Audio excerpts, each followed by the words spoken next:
우리 교회 동탄 채플이 있는 동탄 신도시에 한국 근대문학의 선구자인 노작 홍사용 문학관이 있습니다. 가보셨습니까?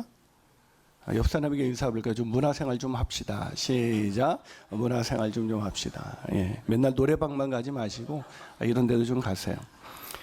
노작 이 홍사용을 유명하게 만든 시가 있습니다. 바로 나는 왕이로 쏘이다 라는 시입니다. 그 시는 이렇게 시작하고 이렇게 끝을 맺습니다. 나는 왕이로 쏘이다. 나는 왕이로 쏘이다. 어머님의 가장 어여쁜 아들 나는 왕이로 쏘이다. 가장 가난한 농군의 아들로서 나는 왕이로 쏘이다.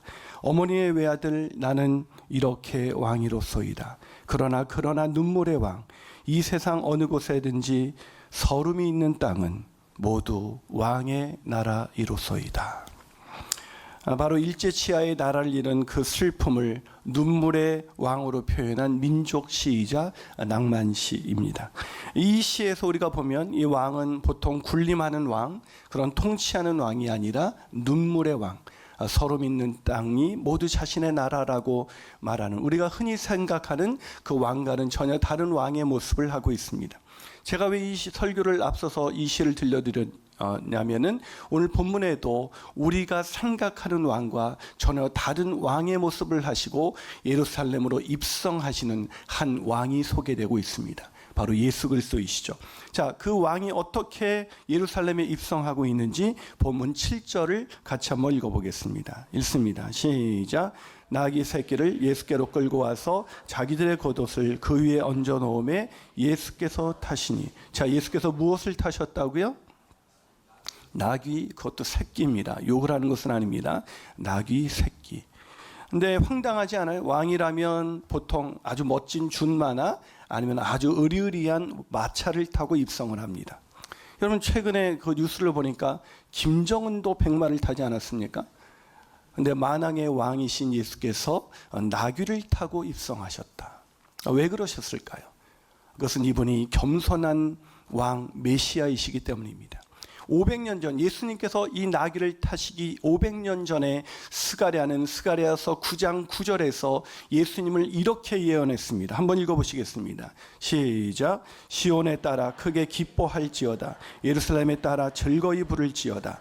보라 내 왕이 내게 임하시나니 그는 공의로우시며 구원을 베푸시며 겸손하여서 나귀를 타시나니 나귀의 작은 것 곧 나귀 새끼니라. 할렐루야. 왕이 오셨습니다. 그 왕은 진정한 왕이시고 만왕의 왕이셨지만 겸손하신 왕이셔서 나귀 새끼를 타시고 입성하신 것을 스가랴는 이미 500년 전에 예언을 하신 것입니다. 이때 왕을 맞이한 사람들이 있습니다. 왕이 쓰신 사람들이 있습니다. 그런데 예수님의 초림보다도 더 많이 예언되어 있는 것이 바로 예수님의 재림입니다. 예수님이 재림하실 때 왕을 맞이하시는 인생이 되시기를 축원합니다. 왕이 쓰시는 인생이 되시기를 주님의 이름으로 축원합니다. 그렇다면 왕을 맞이할 수 있는 사람, 왕이 쓰시는 인생은 어떤 인생일까요? 첫 번째로 왕을 진심으로 높이는 사람입니다. 왕을 진심으로 높이는 사람. 자, 오늘 본문 9절과 10절을 한번 같이 읽어보겠습니다. 본문 9절과 10절 한번 같이 읽어보겠습니다. 시작. 앞에서 가고 뒤에서 따르는 자들이 소리 지르되 호산나 찬송하리로다. 주의 이름으로 오시는 이여 찬송하리로다.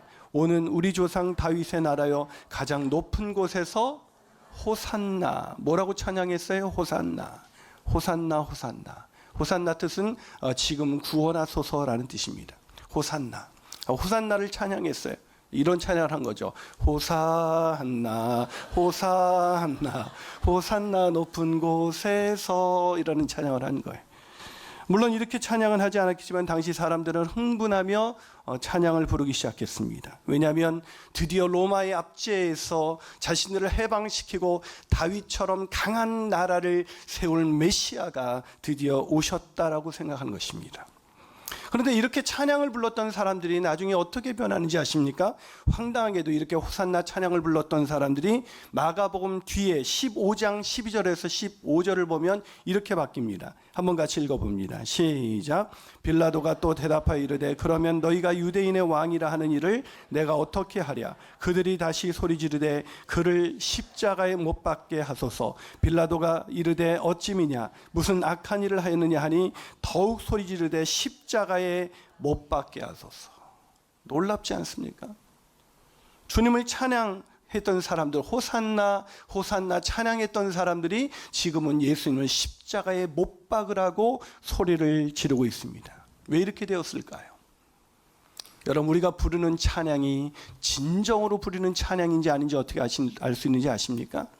그거는 어떤 사람이 주님을 찬양합니까? 하나님이 자기 일을 자기가 원하는 대로 해주면 다 할렐루야 호산나 해요. 자기가 원하는 대로 하지 않을 때는 주님을 원망합니다. 주님을 십자가에 못 박습니다. 지금 이 사람들이 호산나 찬양했던 것은 예수님께서 정치적인 메시아가 아니라 자신들을 죄와 사망에서 구원하실 진정한 메시아라는 것을 알지 못했습니다. 그들이 호산나 찬양했던 것은 드디어 자신들을 로마의 정치적인 압박에서 구원할 수 있는 왕이라고 생각했기 때문이었습니다. 즉 자신이 원하는 대로 이루어질 메시아라고 생각했기 때문에 호산나 찬양한 것이지, 그것이 좌절되니까 예수님을 향해서 돌을 던지고 있습니다. 예수님을 십자가에 못 박고 있습니다. 여러분, 찬양할 때 그 찬양이 진정한 찬양이냐 아니냐를 어떻게 알 수 있습니까? 그 사람이 자기가 원하는 대로 이루어질 때 누구나 하나님을 찬양하지 못해요. 그러나 내가 원하는 대로 되지 않을 때 그때도 하나님을 찬양하는 사람, 그게 진짜 찬양이에요. 누가 왕을 맞이할 수 있습니까? 이 땅에서 그저 호산나 호산나 멋지게 찬양하는 사람이 아니라, 그분이 나의 원하는 것을 해결해 주었기 때문에 찬양하는 것이 아니라, 그분이 나의 죄와 사망에서 구원하신 나의 메시아이시기 때문에 찬양하는 그런 저와 여러분이 되시기를 주님의 이름으로 축원합니다. 한 발 더 나가서 왕이 쓰시는 사람은 어떤 사람일까요? 그것은 왕께 순종하는 사람입니다. 여러분, 왕을 맞이하는 사람, 왕이 쓰실 수 있는 사람은 왕을 높이는 사람이라고 말씀드렸습니다. 근데 그 왕을 향한 찬양이 진정한 찬양인지 어떻게 알 수 있습니까? 그것은 그의 순종의 걸음이 있느냐 없느냐를 통해서 알 수가 있습니다. 자, 오늘 본문에 보세요. 오늘 본문에 보면 진정한 이 사람들은 호산나 호산나 찬양했지만 단 한 번도 주님께 쓰임 받은 적이 없었습니다. 이 사람들은 주님이 다시 오실 때 주님을 맞이할 수 없었을 것입니다. 아니, 주님을 따를 수 없었을 것입니다. 왜요? 이들의 찬양은 진정한 찬양이 아니었기 때문이죠. 진정한 찬양은 뭐예요? 순종의 걸음이 있어야 돼요. 제가 청소년들이나 젊은이들을 보면 막 찬양할 때 그들은 막 주님을 위해서 무엇이든 할 것 같이 주님을 찬양해 막 길길이 뛰고 막 난리가 납니다. 근데 거기에 순종의 걸음이 없어요. 여러분, 진정한 찬양, 그 주님을 높였던 그 찬양이 진정한 찬양이냐 아니냐는 뭘로 알 수 있어요? 우리 인생 가운데 주님을 향한 순종의 걸음이 있느냐 없느냐. 근데 오늘 놀랍게도 그렇게 호산나 호들갑을 떨면서 찬양해 본 적은 없지만 주님을 진정으로 찬양했던 한 사람이, 그 사람들이 소개되어 있습니다. 누구입니까? 자, 본문 2절과 3절 보시죠. 자, 본문 2절과 3절 한번 읽어봅니다. 시작. 이르시되 너희는 맞은편 마을로 가라. 그리로 들어가면 곧 아직 아무도 타보지 않은 나귀 새끼가 메어 있는 것을 보리니 풀어 끌고 오라. 만일 누가 너희에게 왜 이렇게 하느냐고 묻거든 주가 쓰시겠다 하라. 그리하면 즉시 이리로 보내리라. 여러분, 황당하지 않아요? 예수님이 지금 절도죄를 저지르라고 얘기하는 것 같아요. 여러분 이게 별로 안 황당하게 느껴지는데, 내가 만약 우리 교회 두 명의 집사님에게, 집사님 저기 영통에 가면은 아무도 타보지 않은 차가 있을 것입니다. 그걸 그냥 끌고 오세요. 누가 쓰겠다고 하면 김인환 목사님이 쓰시겠다 하라. 뭐 이런 얼마나 황당하겠어요. 지금 말도 안 되는 이야기를 하는 것입니다. 그런데 더 황당한 건 본문 4절과 6절입니다. 자, 본문 4절과 6절 한번 읽어봅니다. 시작. 제자들이 가서 본즉 나귀 새끼가 문 앞에 거리에 메어 있는지라. 그것을 푸니 거기 서 있는 사람 중 어떤 이들이 이르되 나귀 새끼를 풀어 무엇을 하려느냐 하매 제자들이 예수께서 이르신 대로 말한데 이에 허락했다. 누가요? 나귀 새끼의 주인이. 황당하지 않아요? 어떻게 이런 일이 일어날 수가 있습니까? 도저히 믿을 수 없는 일입니다. 왜요? 여러분, 이렇게 믿을 수 없는 내용을 썼다는 이 기록만 봐도 이것은 하나님이 쓴 것이 분명해요. 왜요? 인간이 기독교라는 종교를 만들기 위해서 썼다면 인간이 믿을 수 있는 내용만 썼을 거예요. 이건 도저히 믿을 수 없는 내용이에요. 이런 내용이 왜 쓰여져 있을까요? 이것은 사실이고 하나님이 기록하셨기 때문입니다. 아멘이십니까? 여러분, 이게 우리에게는 왜 그런데도 불구하고 황당하게 느껴질까요? 그것은 우리의 주인이 하나님이시라고 인정하지 않기 때문입니다. 여러분, 나귀 새끼의 주인은 자기가 나귀 새끼의 주인이 아니라 자기는 청직이라는 것을 인정하고 있었던 것입니다. 나귀 새끼의 온 우주 만물의 주인이 하나님이시다라는 것을 정말로 인정하게 된다면 주인이 쓰시겠다고 하실 때 그거를 풀어주는 것은 너무나 당연한 거예요. 근데 우리는 말로는 예수님을 주님이라고 부르지만 실제로 내가 내 물질의 주인이고 내 가진 것의 주인이라고 생각합니다. 그래서 여러분, 집도 여러분, 나그네가 여러분의 집에 온다 그러면 여러분 누구의 허락을 맡아야 돼요? 아내의 허락을 맡아야 됩니다. 아내의 허락이 없으면 아무도 드릴 수가 없어요.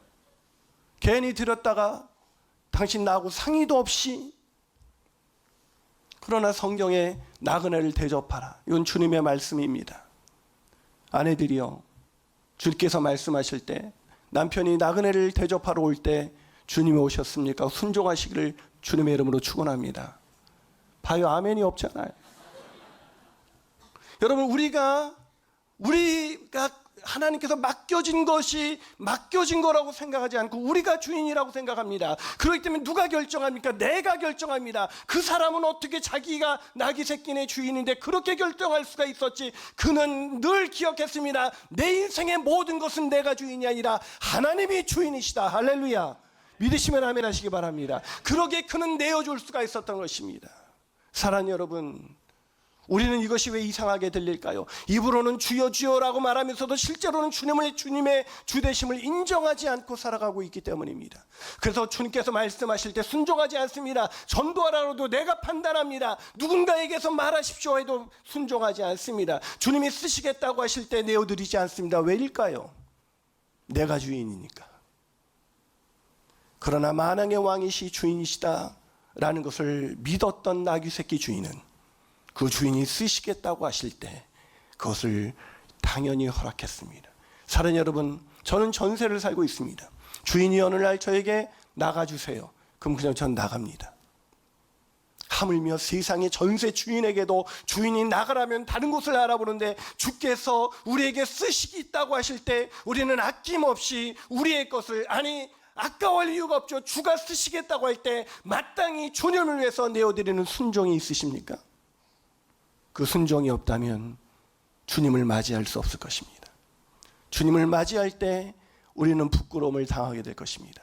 입술로는 주님을 공경하되 마음은 내게서 멀도다. 너희들이 주여 주여 하면서도 나의 행하는 바 원하는 것을 행하지 아니하는도다. 주님의 뜻대로 살아가시는 저와 여러분이 되시기를 주님의 이름으로 축복합니다.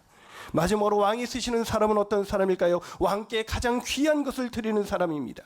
자, 왕께 쓰임받는 사람, 왕을 맞이하는 사람은 왕을 진심으로 높이는 사람입니다. 그 사람은 왕께 순종의 걸음을 내디딜 수가 있죠. 순종하는 모습을 보일 수밖에 없습니다. 그런데 한 가지 더 중요한 게 있어요. 왕을 높이는 사람은 자기의 가장 귀한 것을 드립니다.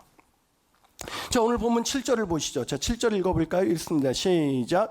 나귀 새끼를 예수께로 끌고 와서 자기들의 겉옷을 그 위에 얹어 놓음에 예수께서 타셨다. 자, 제자들이 나귀 새끼를 끌고 와서 이제 예수께서 나귀를 타시려고 하자 안장이 없었어요. 나귀 새끼니까 아무도 안 타봤으니까. 근데 거기에 뭘 올려놨다고요?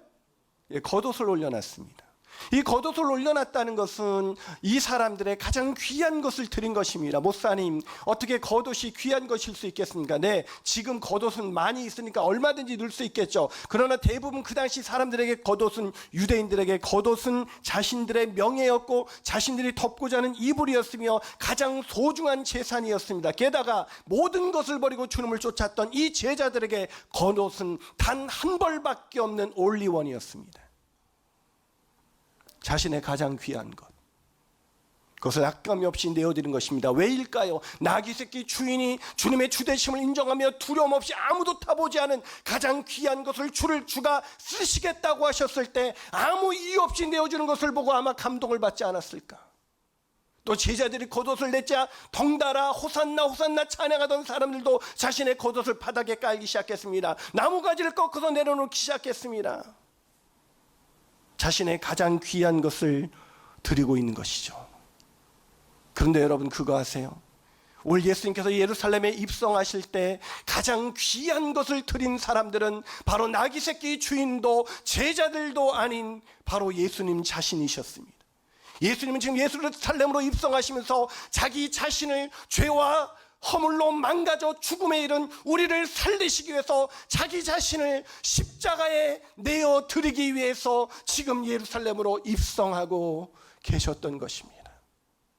그것을 알았던 나귀 새끼 주인은 나귀 새끼를 풀어드리면서 아까워하지 않았습니다. 제자들은 겉옷을 풀어드리면서 그것을 아까워할 일이 없습니다. 자기와 같이 죄와 허물로 망가진 보잘것없는 인간을 위하여 자기 자신을 드리기 위해서 십자가에 내어드리기 위해서 내어드린 그 주님의 놀라우신 헌신, 그 드림을 보면서 그들은 이렇게 생각했을 것입니다. 나의 드림은 아무것도 아닙니다. 사랑하는 여러분, 1974년 엑스플로 74에 주님의 사랑을 깊게 깨달았던 한 청년이 있었습니다. 이후 군대에서 부상을 입어서 6개월간 치료를 받으며 더 깊게 주님을 만나게 되었습니다. 주님과 교제하면 할수록 주님이 자신을 얼마나 사랑하는지, 죽어가는 영혼을 구원하시기 위해서 얼마나 애타게 그 영혼을 찾고 있는지를 깨달았습니다. 그리고 마침내 주님을 위하여 헌신하기로 자신의 인생을 드리기로 결단을 합니다. 그런데 1987년 이 청년에게 미국 유학의 길이 열렸습니다. 그러나 자신의 인생을 주님 앞에 드리기로 결단한 이 친구는 자신의 일생의 출세를 보장하는 아메리카가 아닌 주님이 부르신 아프리카로 자신의 길을 떠났습니다. 이후 풍토병과 험악한 기후, 문화적인 차이에서 오는 갈등과 말라리아, 콜레라, 장티푸스 등의 질병, 또한 사하라 사막에서 불어오는 모래바람으로 인해 피부질환과 안질에 시달리면서도 그는 늘 복음을 위하여 자신의 인생을 주님께 드릴 수 있으면 늘 기뻐하면서 그렇게 살았습니다.